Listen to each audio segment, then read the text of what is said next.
今次6月11號，星期三寄谷草野賽。今期推介兩位騎師寄馬俾大家參考下，分別係忠義禮同埋班德禮。今期揀咗雙禮兩位騎師寄馬行頭，當然會提供我一啲配腳心水馬俾大家參考下。大家可根據自己寄心水，作出相應寄投注。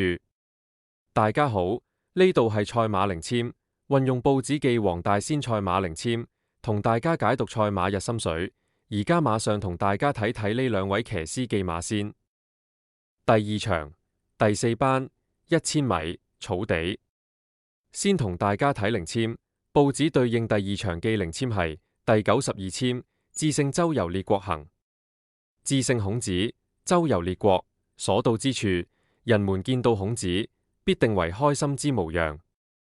所以今場先選忠義禮、黎超星呢隻3號萬眾開心。其次配腳方面，亦都有幾隻推介俾大家。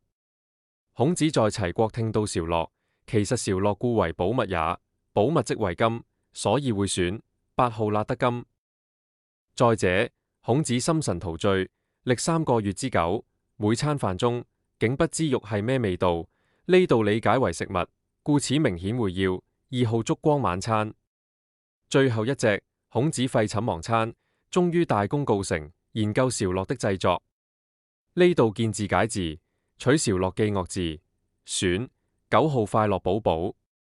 先總結一下今場第二場，先推介大家忠義禮、黎超星記3號萬眾開心，配腳有2號燭光晚餐、8號辣得金同埋9號快樂寶寶。下一場第6場，第2班1650米草地。先同大家睇靈籤，報紙對應第6場寄靈籤係第42籤，月明散步到花欄。靈籤，月明散步到花欄。月為天空中月亮，可理解作高球，球即作月球，故此先選班德禮、蘇偉賢記4號康樂高球。其次配腳方面，亦有2隻馬推介大家。王允徘徊月下花前，正為剿滅奸臣傷腦筋，明顯理解為勇士，所以可選5號太陽勇士。靈籤中，貂蟬之美人計，英雄難過美人關。